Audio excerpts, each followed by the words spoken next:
I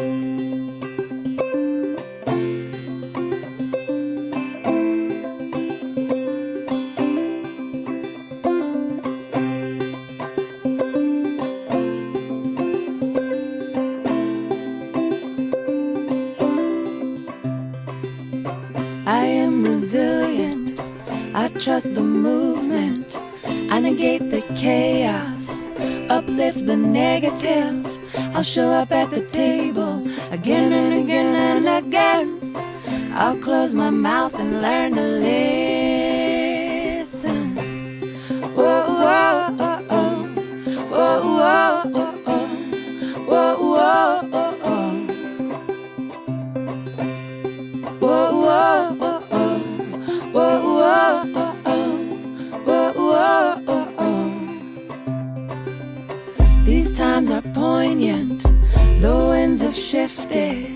It's all we can do to stay uplifted. Pipelines through backyards, wolves howling out fronts. Yeah, I got my crew, but truth is what I want. Realigned and on point, power to the peaceful, prayers to the waters, women at the center, all vessels open to give and receive. Let's see the system brought down to its knees. Whoa, whoa, oh, oh. Whoa, whoa, oh, oh. Whoa, whoa, oh, oh. Ooh, ooh, ooh. Whoa, whoa, oh, oh. Hello and welcome to episode 7 of the Simply Josephine podcast. This episode is all about our recent trip to Alaska, which is where I grew up. So we came home, which was a fabulous, fabulous trip. We got to spend almost 3 weeks here, and I did a couple of shows. So if you purchase something from me at the community market in Wrangell or at the Blueberry Festival in Ketchikan, thank you. I really appreciate it. It was just a privilege to bring my things here and sell them. There's a speedboat going by. We're down to our last few hours here. We fly out this afternoon, so I thought I would just take a minute to come down to the beach and say hello to all of you. We just had a fabulous time, and I'm ready to go back to Montana and continue on making all the stuff and finishing up the harvest markets and whatnot. But I'll tell you a little bit about what we did here. When we first arrived, we went camping at the Middle Ridge cabin, and that was a lot of fun. And there was a little rowboat there by the lake, and we were able to go out and we picked a lot of berries. And then we came home. I did a lot of berry picking. In fact, I've got 25 pounds of frozen blueberries to bring home, and I'm pretty excited about that. Lots of berry picking and a couple of markets thrown in there. I did the community market our first Saturday here, and then the second Saturday here I was in Ketchikan for the Blueberry Festival. My stepmom and dad live in Ketchikan, and my mom and stepdad live here at this place. Maybe you can see it up in the house is, I think, in the corner of the video. But anyway, we went down to the Blueberry Festival, had a lot of fun, did a lot of pedaling, came home. Oh, flying in Southeast Alaska can be kind of tricky, and the plane will often overhead, which means it doesn't land. It just goes on to the next destination. And that happened when we were supposed to be flying back to Wrangell from Ketchikan. It was so foggy the plane didn't land. It overheaded. It just kept going. So that was my daughter's first experience with that. Growing up in Southeast Alaska, I've had a lot of experience with the plane overheading. It happened, it used to happen a lot more 30 years ago than it does now, but it does still happen, and that was a nice little experience for her. And it worked out fine for us because we were able just to go back to my stepmom's house, and we went down to the beach, had a great day, made pizza, and then we tried again the next day, and we were able to fly out. There was heavy fog in Ketchikan that morning again, and the plane just kept circling. It circled actually in the air for an hour, waiting for the fog to lift. But the fog lifted, and it landed, and we made it back to Wrangell.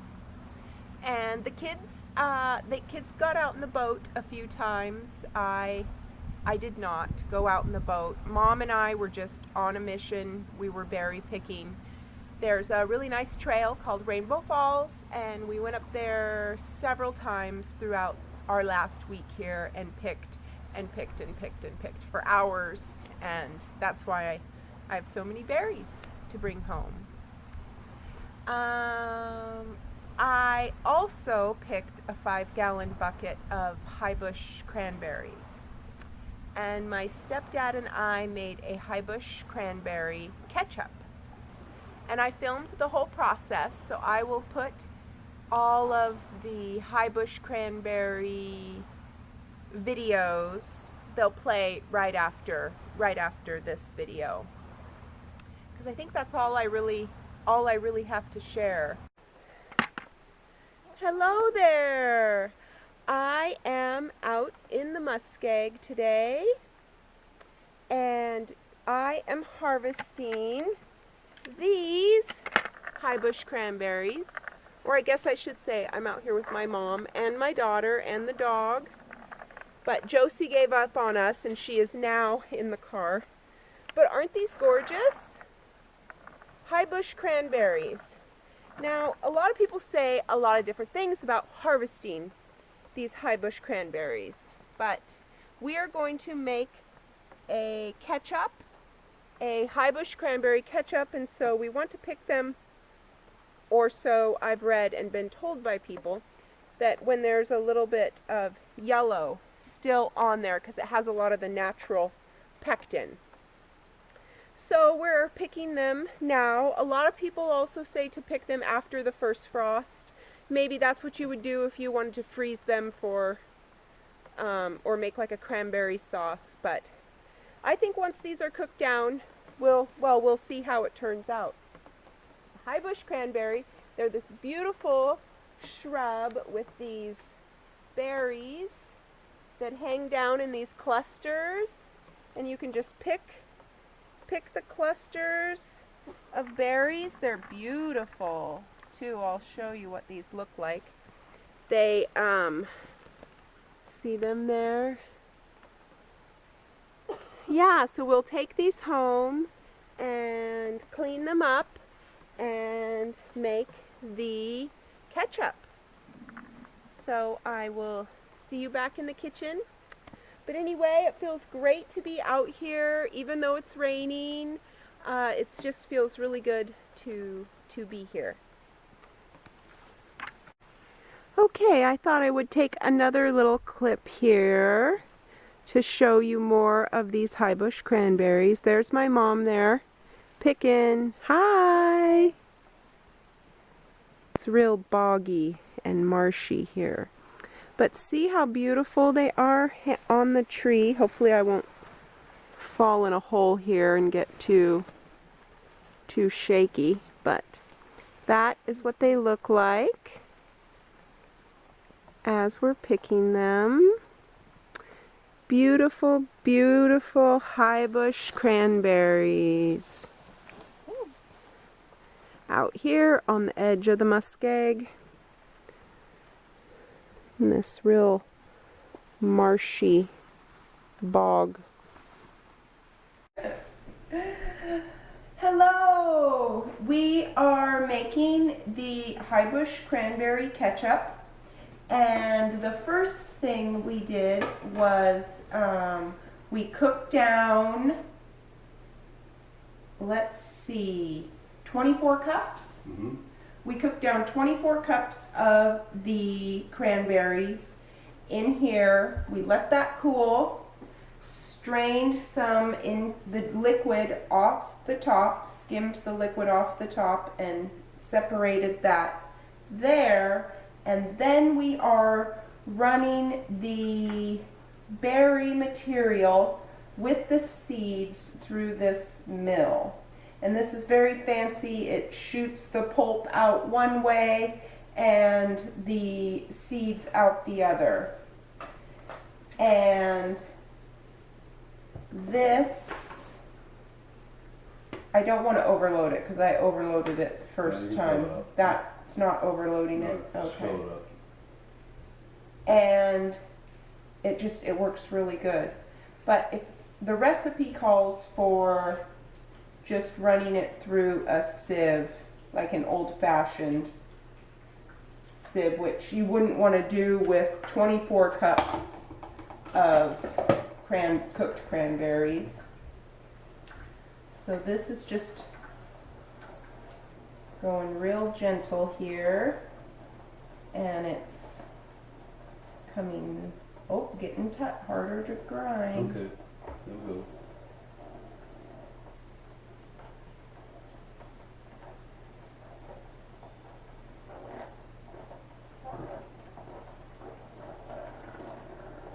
There we go.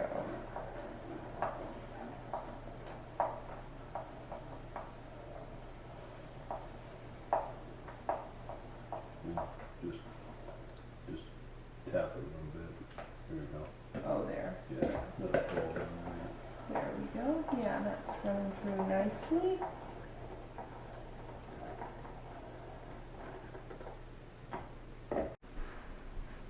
All right, I'm back now, and I'm going to mix up the other ingredients that get cooked into this ketchup recipe. We followed the recipe in this really cool old, the Alaskan Camp Cook. Looks like a really old book. They've got all kinds of funny recipes. There's even recipes for muskrat in here. Next time you're cooking up some muskrat. But there's highbush cranberry, lots of highbush cranberry recipes. And so we quadrupled the recipe. But the original recipe calls for 8 cups highbush cranberries and 2 cups water. Cooking that down, run through a coarse sieve, or we used the food mill because there were so many berries to process. And then you add 2 cups vinegar, 4 cups sugar, a tablespoon each of ground cloves, cinnamon, allspice, salt, celery seed, and pepper. And then you boil until thick. And then pour in your sterilized jars and seal. So, quadrupling the recipe, we used 4 pounds of onion. Oh yeah, I didn't mention the onion. That is also in here. 1 pound onion. So, we did 4 pounds of the onions and ran that through a food processor so it's really small, ground up nice and small, and then I mixed in the spices and the salt all in here. I'm just going to carefully put this in and stirred all this up. I just thought it would be easier if it was mixed into the onion mixture. And I'm going to get that in there. Yeah, I am really excited to try this and keep making it if it's very tasty.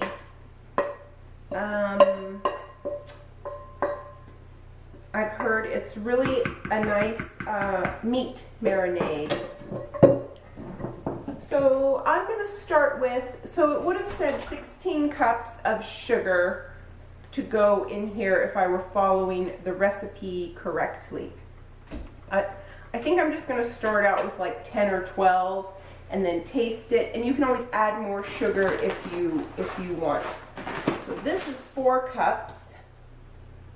So there's 4. And you can use organic sugar if you want. I just figure with so much canning and wine making and things like that, a lot of times we'll just use white sugar. All right, so this is 11 cups. That's what we'll put in here. I don't know that we're going to have room for the vinegar. We might have to get a bigger pot. Let's do that. I was wondering if you had it in there. It didn't look like it. No, so we'll have to come up with a bigger pot, and then I will film again. We're going to put this on the stove, add the vinegar, bigger pot, and then I will film again when we are getting ready to pour into the jars. And so that'll probably be in a few hours. Anyway, bye for now.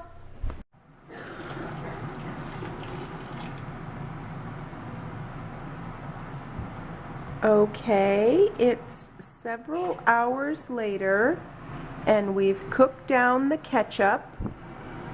What would you say? It's probably been about 6 hours?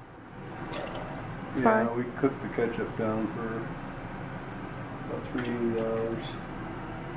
Okay, so for about 3 hours, the ketchup's been cooking down, and it's this nice dark color right here.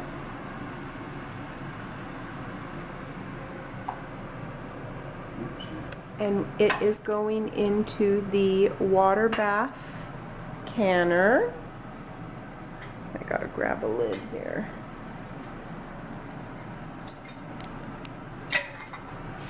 And they're going in for about 12 minutes. 10. So one goes in, and the clean jar comes out. And we'll be doing this a while because there's a lot. We figure we have about 10 or 11 quarts. 10 quarts. We lost 4 quarts. Well, no, we lost more than that. We lost like 5 quarts. In the cooking process.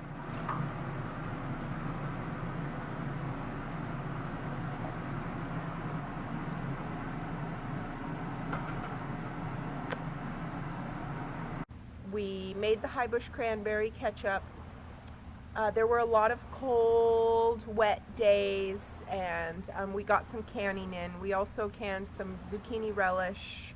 I didn't film any of that. And oh, something else we did was we made a highbush cranberry simple syrup. And a simple syrup is very easy to make, and traditionally it's equal parts plant material, water, and sugar. I use less sugar and more water typically. So for the simple syrup, we would have started with,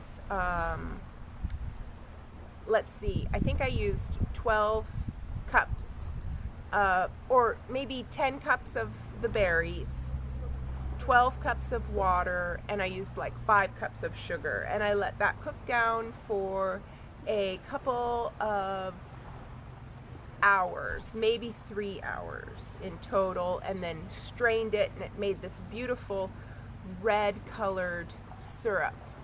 And then we made cocktails out of those and mocktails for the kids. So you just put your vodka, simple syrup, and then sparkling water, and it's just a lovely beverage. And you can also add fresh lime or fresh lemon and fresh herbs. I liked basil or thyme would be really good in there. Oh, Here comes the doggy. Somebody must have let him out. So the simple syrup was really fun. I also picked a whole bunch, or Mom and I both picked a whole bunch of red elderberries. And I'm looking forward to experimenting with those. I'm not quite sure what I'm gonna do. I think in Montana the blue elderberries grow. So I'm gonna use the blue elderberries. I'm gonna make a syrup. And then I'm gonna make a syrup out of the, hello Bowie. Make a syrup out of the red elderberries. And I'm just gonna compare the two during the cold and flu season coming up here when everybody goes back to school. And just see how effective it is. I haven't ever worked with the red elderberry, and I would like to develop a stronger relationship with it. So that's where I'm going to start. And if the syrup, the red elderberry syrup, isn't very effective, then I will probably use it as a dye plant.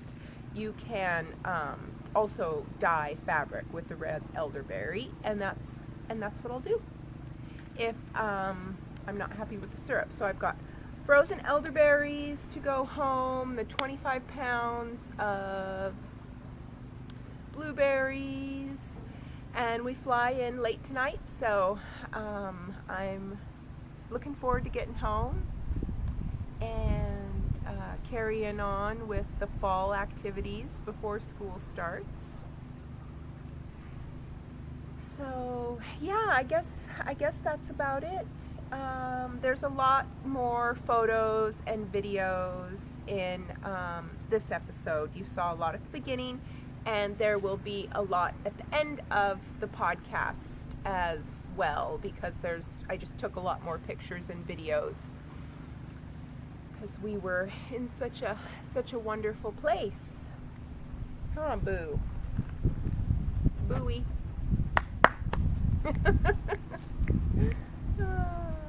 So anyway, you can find me at Simply Josephine. I'm Simply Josephine on Instagram, and you can also find me over at my website, simplyjosephine.com. You can subscribe there. Be sure and comment if you have any questions, and yeah, share this with a friend if they're gonna go check out Alaska. Bye.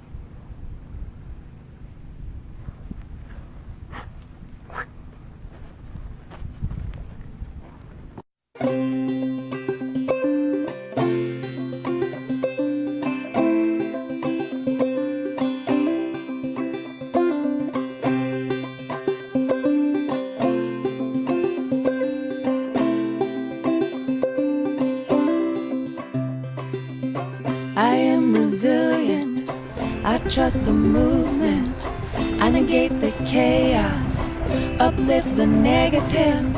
I'll show up at the table again and again and again. I'll close my mouth and learn to listen. Whoa, whoa, oh, oh. Whoa, whoa, oh, oh. Whoa, whoa, oh, oh. Whoa, whoa, oh, oh. Whoa, whoa, oh, oh. Whoa, whoa, oh, oh. These times are poignant, the winds have shifted. It's all we can do to stay uplifted. Pipelines through backyards, wolves howling out front. Yeah, I got my crew, but truth is what I want. Realigned and on point, power to the peaceful, prayers to the waters, women at the center.